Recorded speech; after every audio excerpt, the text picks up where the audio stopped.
వారికి తర్వాత మా ఎల్లారెడ్డి ఎక్స్ ఎమ్మెల్యే గారు అహోబిల స్వామి గారితో పాటు పెద్దలు సుదర్శనాచార్యుల వారికి గౌరవ పెద్దలందరికీ కూడా మన ఫిల్మ్ నగర్ క్లబ్ చైర్మన్ గారికి అందరికీ ప్రత్యేకించి ఈ సినిమా అనేది ఒక ప్రత్యేకతతో కూడుకున్నది. మిత్రుడు జయశంకర్ ఆహ్వానించినప్పుడు ఆరి అంటే చాలామందికి ఏదో మోడ్రన్ ఏజ్లో ఉన్న నేమ్ లాగా కనిపిస్తుంది. అరిషడ్ వర్గాలు మన చరిత్రలో వేదాలు, వేదాంగాలు, అరిషడ్ వర్గాలు, తర్వాత ఉపనిషత్తులు ఇవన్నీ కూడా చాలా ప్రాధాన్యతతో కూడుకొని ఉన్నాయి. కామ, క్రోధ, లోభ, మోహ, మదమచ్చర్యాల గురించి చరిత్రలో మన పూర్వీకులంతా కూడా సనాతన ధర్మలో, పురాతన ధర్మలో ఉన్న అంశాలన్నింటినీ మనం మర్చిపోతున్న రోజుల్లో ఒక మోడ్రన్ అవుట్లుక్తో దీన్ని తీసుకురావడానికి మరి మన దర్శకుడు చేసిన ప్రయత్నాన్ని మాలాంటి వాళ్ళందరం కూడా ఈరోజు సపోర్ట్ చేయాల్సిన అవసరం ఉంది.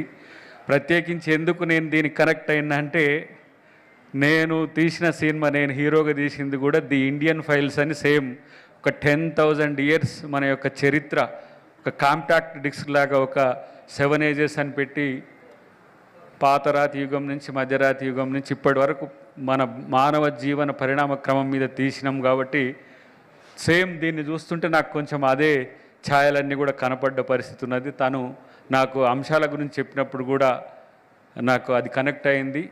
మన చరిత్రను మోడ్రన్ ఏజ్తో కలిపి చూసుకుంటే మనది ఎంత ఉత్తమోత్తమైన మన జీవితాలు, లేదంటే భారతదేశం యొక్క అస్తిత్వం ఎంత గొప్పది అని చెప్పడానికి చాలా గొప్ప గొప్ప కథలు, కథానికలు ఉన్నాయి. దానికి తోడు ఈరోజు వేదాల్లోని అంశాలన్నిటి కూడా చాలామంది మర్చిపోతున్న రోజుల్లో, లేదంటే వేదాంగాల్లోని ఉపనిషత్తుల్లోని సారాలను మళ్ళీ ఒకసారి భారతదేశ ప్రజలకే కాదు ప్రపంచానికి తెలియజేయడానికి ఇలాంటి ప్రయత్నాలు చేసే వాళ్ళను కూడా మనం అందరం సపోర్ట్ చేయాల్సిన అవసరం ఉంది. అన్నిటికంటే ముఖ్యంగా ఆధ్యాత్మికత అంటే అదేదో మతానికి మాత్రమే సంబంధించింది అనే అంశం నుంచి పక్కకు వచ్చి అది మన యొక్క మానసిక స్థితిని మెరుగుపరచడానికి ఉన్న వ్యవస్థ అనేది తెలుసుకోవాల్సిన అవసరం ఉంది.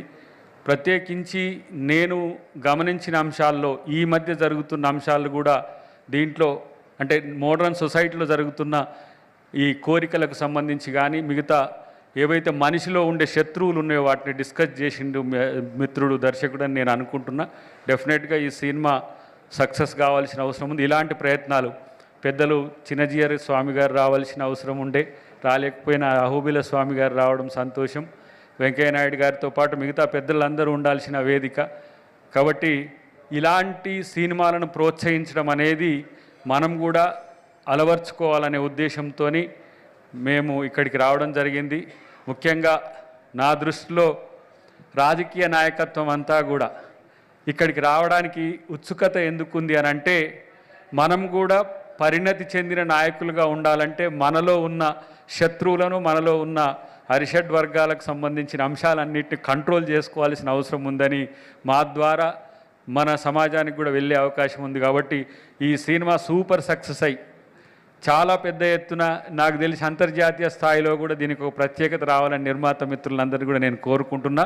భవిష్యత్తులో దీని సినిమాకు సంబంధించిన ప్రమోషన్స్ అంశంలో కూడా వారికి సహకరిస్తానని నేను మాట ఇస్తూ జై హరి. Thank you.